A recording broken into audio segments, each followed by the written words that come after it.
حين تتحول الثروات الوطنية من نعمة إلى لعنة، ندرك أن الفساد لم يعد مجرد مشكلة عابرة، بل سرطان ينهش جسد الاقتصاد العراقي. ملف النفط الأسود الذي يفترض أن يكون جزءا من استثمار الموارد يكشف اليوم عن أزمات عميقة وضعت البلاد في قلب دائرة الاتهام. شركة كار وقوان مرة أخرى في صدارة مشهد من التجاوزات، موافقات خاصة وتحويلات مالية لا يعرف لها أثر، في صورة تعكس مشكلة حقيقية وعملية غسيل أموال واضحة بحسب خبراء وجهات رقابية. ديوان الرقابة المالية حذر من هذه الآلية التي تمنح فيها شركة كار وقوان مليوني برميل من النفط الأسود كتعويض عن مستحقاتهما. التحذير لم يلتفت إليه، بل تجاوزه مكتب رئاسة الحكومة بموافقات خاصة، مما يعكس تهاونا خطيرا في احترام القوانين ومؤسسات الدولة. العائدات الناتجة عن بيع هذا النفط الأسود لا تعود إلى الداخل، بل تحول بالدولار إلى حسابات خارج العراق.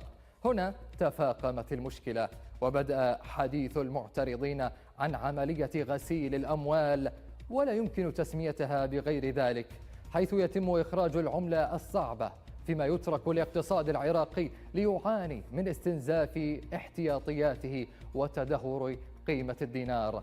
لكن هذه ليست القصة الكاملة، فشركتا كار وقوان لم يذكر اسمهما هنا أول مرة، فسابقا تهم تهريب النفط التي أحيلت إلى هيئة النزاهة أغلقت دون محاسبة، واليوم تتكرر القصة بنفس الأسماء ونفس الآليات، وقد تطول فصول المسرحية إن بقي الوضع دون تحرك جاد.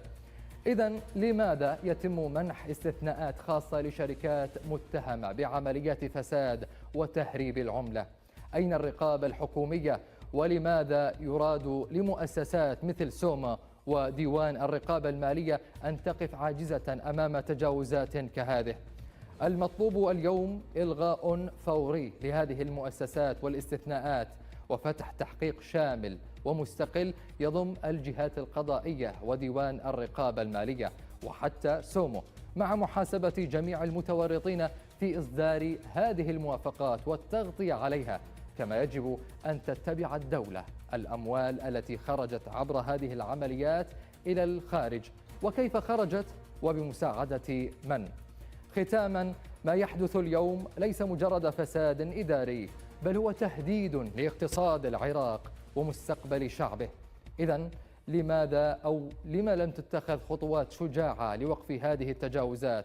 فإن الثقة في مؤسسات الدولة ستنهار بالكامل، وسيدفع العراق ثمنا باهظا لا يمكن تعويضه. الكرة الآن في ملعب الحكومة، إما مواجهة الفساد بحزم أو المضي في هاوية لن يعود منها الوطن بسهولة. وهذه عودة إلى استوديو الأخبار.